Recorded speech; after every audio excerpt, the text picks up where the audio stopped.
آخری چیز ہے، اس کے بعد بھی اگر آنکھ نہیں کھلتی کسی انسان کی تو میں نہیں سمجھتا کہ وہ اپنے گرد اس نے جو یہ فلا تزکوا انفسکم، اس نے جو اپنے گرد تزکیہ نفس کا ایک مصنوعی حالہ بنا لیا ہے، کبھی بھی وہ اس حالے سے نکل سکے گا اگر اس حدیث سے بھی آنکھ نہ کھلی۔ اور وہ حدیث کیا ہے؟ مولانا اشرف علی تھانوی نے اس کو اپنے جو خطبات جمعہ ہیں ان میں نقل کیا ہے، بیہقی کی روایت ہے۔ اوحى اللہ عز وجل الى جبرائیل علیہ الصلوۃ والسلام ان اقلب مدینۃ کذا وکذا باہلھا، اللہ نے حکم دیا حضرت جبرائیل کو فلاں فلاں بستیوں کو الٹ دو اس کے رہنے والوں سمیت۔ قال فقال، حضور نے فرمایا، اس پر حضرت جبرائیل نے عرض کیا بارگاہ خداوندی میں، ان فیھا عبدک فلانا لم یعصک طرفۃ عین، پروردگار اس بستی کو الٹ دوں، اس میں تو تیرا فلاں بندہ بھی ہے جس نے کبھی پلک جھپکنے جتنی دیر بھی معصیت میں بسر نہیں کی۔ اب آپ اندازہ کیجئے، یہ جو ہے نا اپنے آپ کو رگڑنا اور مانجنا اور پوری زندگی رگڑنے میں اور مانجنے میں لگا دینا، ہم بعض بزرگوں کے تذکرے میں سنتے ہیں اتنے اللہ والے تھے، اتنے اللہ والے تھے کہ ان کا گھوڑا بھی کوئی مشکوک دانہ نہیں کھاتا تھا، اور وہ خود جو ہے وہ انگریز کی عدالت میں بیٹھے ہوئے اور انگریز کی نوکری کر رہے تھے۔ یہ ہے وہ میکروسکوپک اور مائکروسکوپک کا عدم توازن، طاغوت کی چاکری کر رہے ہیں، انگریز کی ملازمت کر رہے ہیں، انگریز کے قانون کی تنفیذ کے اندر اعلی کار بن رہے ہیں،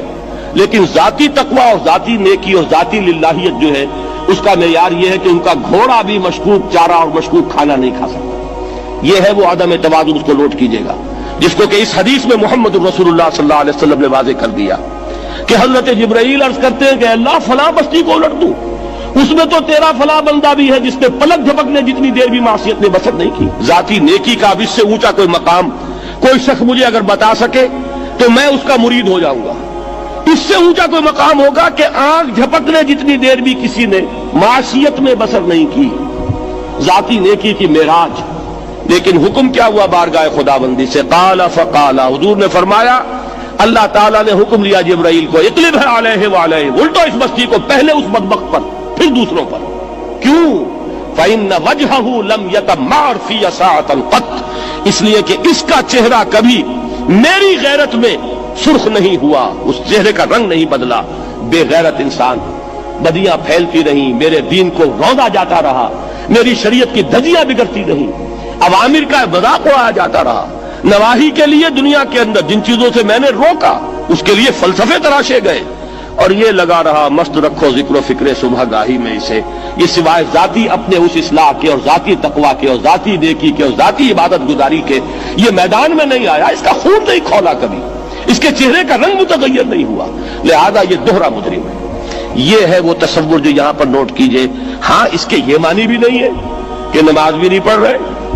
روزہ بھی نہیں رکھ رہے، اقامت دین کے کارکن ہیں، فرض نماز آ گئی ہے وہ چلی جا رہی ہے، جماعت کا کوئی اہتمام نہیں ہے۔ اب یہ دو انتہائیں ہیں،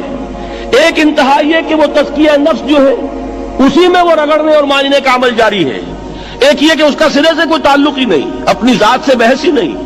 وہ کیفیت وہ ہو گئی ہے جو یہود کی آئی ہے قرآن مجید میں کہ تامرون الناس بالبر وتنسون انفسکم وانتم تتلون الکتاب، کیا تم لوگوں کو نیکی کا حکم دیتے اور اپنے آپ کو بھول جاتے ہو؟ یہ دوسری انتہا ہے۔ پھر وہی بات عرض کروں گا، وہی بال سے زیادہ باریک اور تلوار کی دھار سے زیادہ تیز راستہ ہے جس پہ چلنا ہوگا کہ نہ یہ ہو کہ وہ مبالغہ ہو رہا ہو، اپنی ذاتی اصلاح میں تو مبالغہ کی حد تک آگے جا رہے ہیں، اور دوسرے یہ کہ اپنے دین کی تبلیغ و اشاعت، اقامت دین کی جدوجہد، اس کا کھانا ہی نہیں کھولا زندگی میں، وہ کھاتا ہی نہیں کھلا۔